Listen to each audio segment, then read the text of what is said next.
আসসালামু আলাইকুম। Welcome to MK cooking house. কেমন আছো সবাই?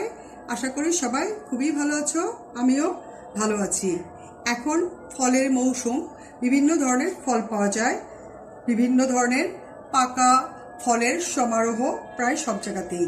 তো তার মধ্যে আমটা সবচেয়ে মজাদার। এই আম দিয়ে বিভিন্ন ধরনের ডেজার্ট আইটেম তৈরি করা যায়। আজ আমি এরকমই একটা আইটেম তৈরি করে তোমাদের সাথে দেখাবো, সেটা হচ্ছে ম্যাঙ্গো সন্দেশ।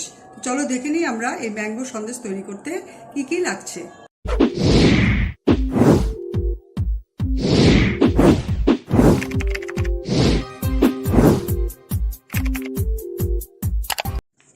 ম্যাঙ্গো সন্দেশ তৈরি করার জন্য প্রথমে এখানে আমি একটা ব্লেন্ডারের জগ নিয়েছি। এখন এটার মধ্যে আমি 1 কাপ ম্যাঙ্গো পিউরি নিয়ে ভালো করে ব্লেন্ড করে নিব। দিচ্ছি 1 কাপ ম্যাঙ্গো পিউরি। ম্যাঙ্গো পিউরিটাকে আমি খুব ভালোভাবে ব্লেন্ড করে নিয়েছি। এরপরে দিয়ে দিব এটার ভিতরে full cream milk powder 1/4 cup.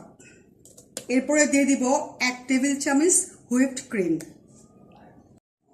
এরপর দিয়ে দিচ্ছি 2 টেবিল চামচ কনডেন্স মিল্ক। এই কনডেন্স মিল্কের একটা রেসিপি অলরেডি আমার চ্যানেলে দেওয়া আছে, ডেসক্রিপশন বক্স অথবা আই বাটনে ক্লিক করলে তোমরা পেয়ে যাবে। এখন আমি সবগুলো উপকরণ খুব ভালো করে ব্লেন্ড করে নিব। ম্যাঙ্গো পিউরিটা আমি চুলার উপরে দিয়ে দিচ্ছি। ম্যাঙ্গো পিউরিটা আমি জাল দিয়ে একদম এটার ভিতরে, এটার কোনো পানি দিইনি যদিও, কিন্তু আমেরই পানি আছে, সেই পানিটা একদম আমি শুকিয়ে নিব। তার আগে এটার মধ্যে আমি দিয়ে দিচ্ছি 1/2 কাপ চিনি। আমটা অনেক মিষ্টি, সেজন্য আমি 1/2 কাপ চিনি দিলাম। তো যে কোনো মিষ্টি আইটেমে চিনি মিষ্টিটা একটু বেশি হলে ভালো লাগে, তো তোমাদের পছন্দ মতো আরও বাড়িয়ে কমিয়ে নিতে পারো। এখন এই চিনিটা দিয়ে আমি আমটা ভালো করে জাল দিয়ে নিব। চিনি আর ম্যাঙ্গো পিউরিটা আমার অনেকটাই জাল দেওয়া হয়েছে। এখন আমি এটার ভিতর দিয়ে দিব 1 কাপ গুঁড়া দুধ। এটা ফুল ক্রিম গুঁড়া দুধ। এটা আমি এটার মধ্যে দিয়ে ভালো করে মিক্স করে নিব।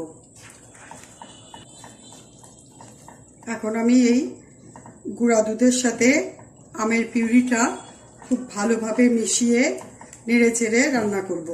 এটা কন্টিনিউ নাড়তে হবে, নইলে দুধগুলো তলা বেঁধে যেতে পারে, সেজন্য কন্টিনিউ নাড়তে হবে। ম্যাঙ্গো পিউরিটা আমি অনেকটাই ঘন হয়ে গেছে গুঁড়া দুধ দেওয়ার কারণে। তো এটা আমি একটু টেস্ট করে দেখেছি, আমার কাছে মিষ্টিটা একটু কম লেগেছে, সেজন্য আমি আবার 2 টেবিল চামচের মতো চিনি দিয়ে দিলাম। মিষ্টিটা তোমাদের পছন্দ মতো বাড়িয়ে কমিয়ে নিও। এখন আমি আবার ভালো করে জাল দিব। ম্যাঙ্গো সন্দেশের এই রান্নাতে এই পর্যায়ে আমি কিছু বাটার ইউজ করব। দিয়ে দিচ্ছি 1 টেবিল চামচের একটু বেশি, 2 টেবিল চামচের মতো বাটার।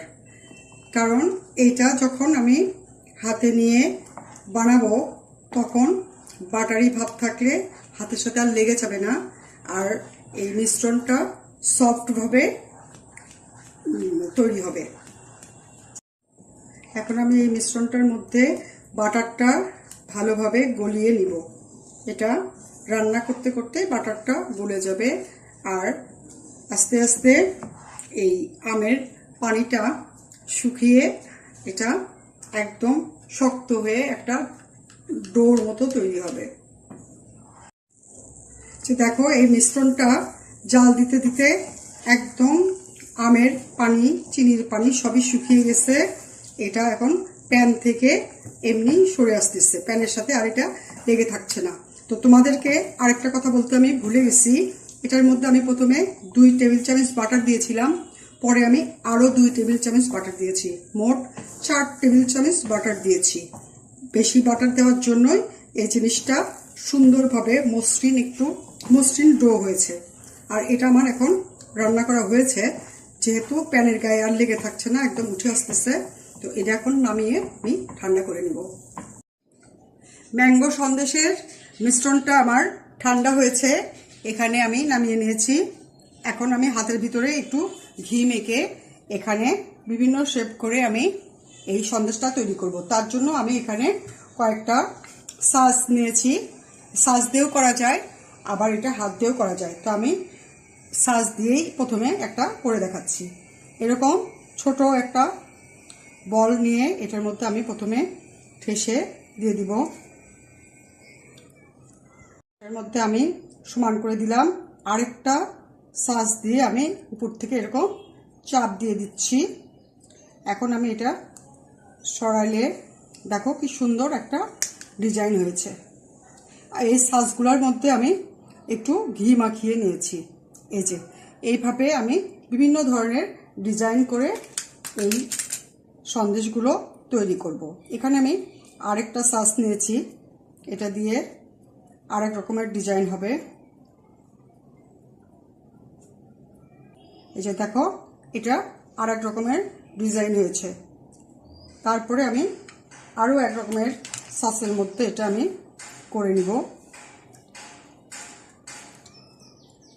এটা বিভিন্নভাবে করা যায়, আবার এমনি প্লেটে রেখে সমান করে রেখে পরে বরফির মতো করে কাটলেও হয়, 4 কোনা 3 কোনা যে যেভাবে করতে চায়, বা কোনো ডিজাইনের ভিতরে। এই যে দেখো আরেকটা ডিজাইন হয়ে গেল। এতক্ষণ তো সাজ দিয়ে আমি বিভিন্ন ডিজাইন দেখালাম।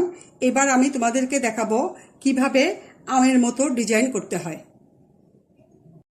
যেহেতু এটা আমের সন্দেশ, সেহেতু একটা আমের মতো ডিজাইনও করি, এটা দেখতে আরও বেশি ভালো লাগবে। এই সাজ ছাড়া এমনি হাত দিয়ে আমি এই যে দেখো একটা আমের মতো শেপ করে নিয়েছি।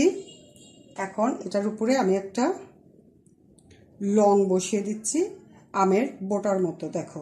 আর এখানে আমি একটু সবুজ কালার দিয়ে নিয়েছি, এটা দিয়ে আমি জাস্ট একটা পাতা বানিয়ে নিব। তাহলে দেখবা এটা সুন্দর একটা আমের ডিজাইন হয়ে গেল।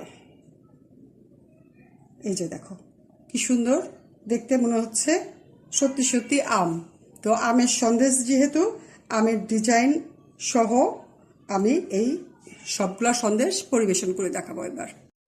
এই যে বন্ধুরা দেখো তৈরি হয়ে গেল কি সুন্দর কত রঙের ডিজাইনের ম্যাঙ্গো সন্দেশ।